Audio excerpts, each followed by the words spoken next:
Podcast UJ está no ar. Com a participação de Alex Moraes, Deisilane Oliveira, Milena Araújo. Apresentamos Epigenética. Boa noite, está no ar mais um podcast da UJ e hoje temos uma participação especial para falar um tema importante, né, que é a epigenética. Eu estou aqui com a doutora Milena Araújo e doutora Nani Oliveira, são biomédicas especialistas no assunto e vai falar um pouquinho para a gente a respeito. Doutora Milena e doutora Nani, muita gente tem dificuldade de entender a diferença entre epigenética e genética. E eu queria saber de vocês, qual é a diferença entre as duas, né? Olá a todos, olá Alex. Então, a epigenética e a genética, eles são campos relacionados, Sim. Mas eles têm focos e mecanismos diferentes. Enquanto que a genética ela estuda a hereditariedade, como os genes são transmitidos de geração em geração, a epigenética ela estuda as modificações na expressão gênica que não envolve a sequência de DNA. Essas modificações elas podem ser influenciadas tanto por fatores ambientais quanto comportamentais. E elas são passadas, né, às células filhas lá no processo de divisão celular.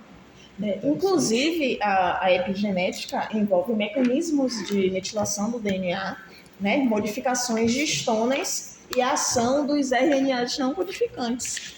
Interessante esse ponto que a doutora Milena comentou, né? Até o pessoal aí de casa que tem essa dúvida. Então, quer dizer assim, doutora Milena, se o meu pai, ele tem diabetes, né? E a minha mãe, ela tem obesidade, e eu levo uma vida totalmente diferente, não levo aquela rotina grotesca, né? Nesse caso, eu levando uma vida diferente, praticando alguns esportes, tem diferença? Muda?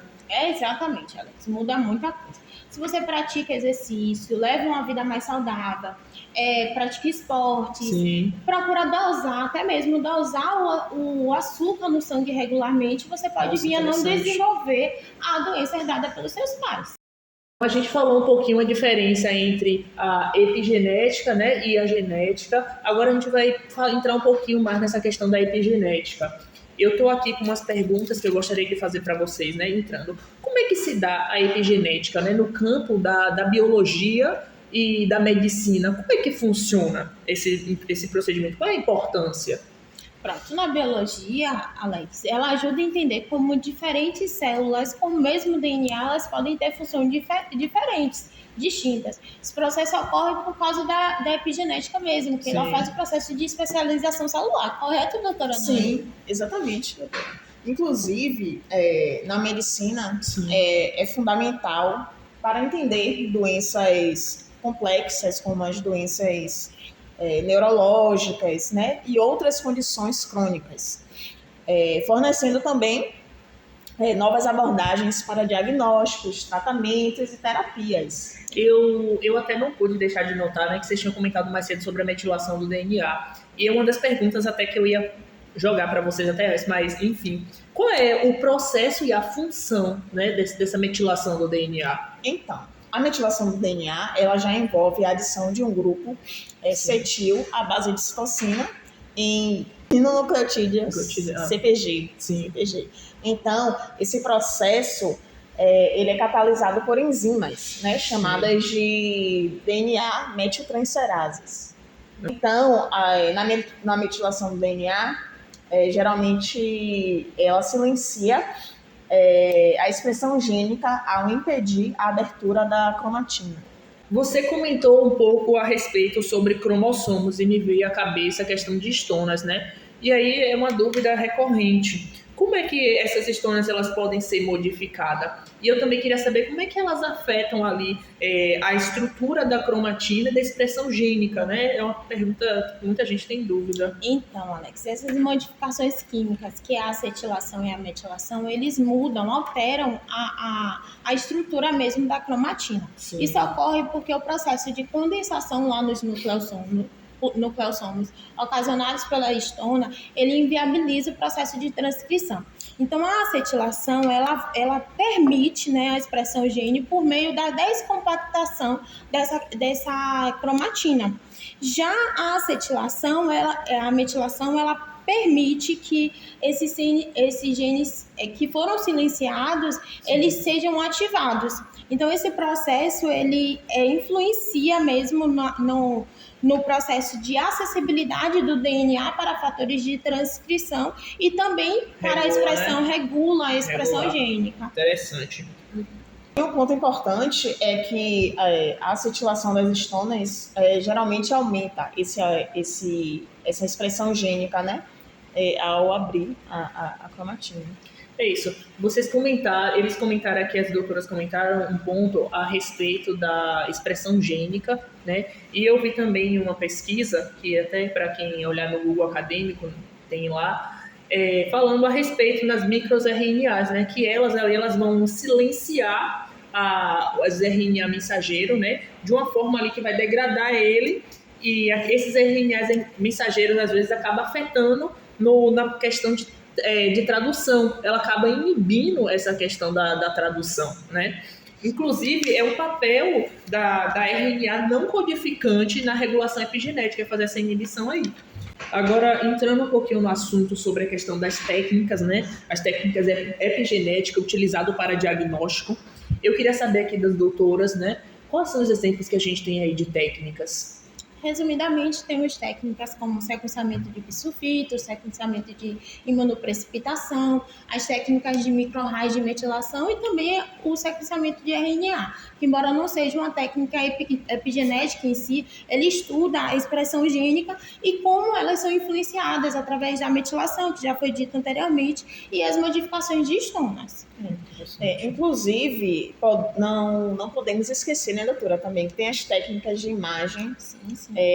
Que incluem métodos como a microscopia de fluorescência, para poder visualizar as proteínas, as histonas, também, né? Exatamente. As histonas modificadas, né, ou as marcas epigenéticas em células individuais. É isso. Essas técnicas que vocês citaram são informações cruciais, inclusive, né, para um diagnóstico e uma previsão, né? Se a gente tem uma resposta específica com esses tratamentos, né? Chegamos a um ponto do programa, que é o momento que todo mundo gosta, todo mundo que está nos assistindo, né? Que é a questão de pergunta e resposta com o pessoal de casa e a galera lá de fora. Vamos para as primeiras perguntas online. Ellen, de Salvador, Bahia. Grande beijo, Ellen, boa noite. Ellen perguntou o seguinte: como é que funciona a epigenética para o tratamento de câncer? Para a doutora Milena. Muito obrigada.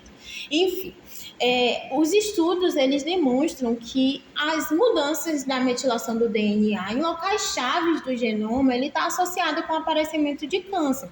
Então, tornando assim esse fator dessa mudança como um biomarcador do câncer. Então, a equipe farmacêutica, com essa informação, eles trazem medicamentos, fármacos que atuam inibindo ou bloqueando, como no caso dos inibidores do DNA metiltransferase. O que esses inibidores fazem? Eles bloqueiam a ação da metilação do DNA, fazendo com que haja reativação dos genes que foram silenciados, genes supressores de tumores silenciados. Temos também mais um, que é o inibidor das histonas deacetilases. O HDACS, não é isso? Exatamente. Esses fármacos, eles impedem, já foi explicado esse processo, então esses fármacos impedem a remoção do grupo acetil de histonas. Com isso também, ele faz com que seja realizada uma abertura da cromatina e uma ativação gênica. Todos esses fármacos, eles regulam os genes. É isso que eu ia comentar a respeito, né? Essa regulação é muito importante, né? A pergunta vem aqui de Paloma, interior de São Paulo. Paloma, grande beijo. Como funciona a epigenética para o tratamento de doenças neurológicas? Para a doutora Nani. Boa noite, Paloma, tudo bem? Então, para doenças neurológicas como o Alzheimer e a esquizofrenia, eles estão associados a mudanças epigenéticas. Sim. No caso, né? Temos as inibidores que são as HDACS, né? Que são enzimas que desempenham um papel crucial na modificação das histonas. Então, estão sendo investigados, né? Alguns tratamentos, né, para os transtornos neurodegenerativos e melhorar a plasticidade sináptica. Para dar uma melhora, né, nessa questão. A última pergunta vem de Mirtz. Como funciona a epigenética com a terapia gênica? Ela pode aprimorar a terapia gênica de diversas formas. Temos como, por exemplo, os inibidores da DNA da metilação, né, como dito anteriormente. Temos a modulação do RNA, que faz com que esse processo seja corrigido, né, ele faz a correção. Tem a edição epigenética, que ele faz a reativação dos genes. E também essas duas práticas integradas, elas prometem revolucionar em eficácia os fármacos e também os tratamentos para a área médica. A terapia está cada vez mais avançando, né? É um ponto interessante nisso aí que você citou. As áreas médicas estão se expandindo, né? Doutoras, eu quero agradecer a participação de vocês aqui. Muito obrigado. Estamos chegando no final do programa. Para vocês que estão nos assistindo aí, eu quero agradecer para vocês a atenção, o carinho, né? As mensagens que foram mandadas, alguns eu não consegui ler, mas a gente pode ver no próximo programa. E assim, se cuide, beba bastante água, se hidrate, faça exercício, né? Até porque quando a gente consegue manter, que foi o debate de hoje, se a gente tem uma vida saudável, a gente consegue envelhecer bem e envelhecer de forma saudável. E é isso, curta o vídeo, não deixe de se inscrever, compartilhar, tá? Para que a gente continue produzindo mais vídeo. Muito obrigado, uma boa noite, um grande beijo para vocês. Tchau, tchau. Tchau, tchau.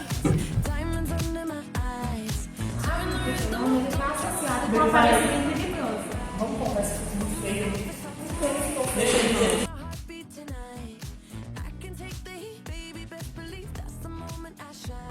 A sexuação até diminuir.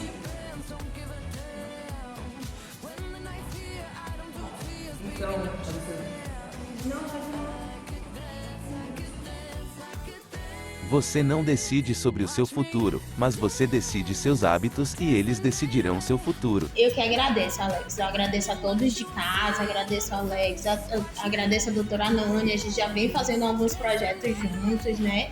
Inclusive, temos uma novidade aí chegando. Mas, enfim, foi uma troca muito boa, muito benéfica, assim. E é isso. O que é importante na área de saúde é isso. É essa troca, esse debate, né? Muito gostoso estar falando ali sobre essa questão. Eu acho interessante.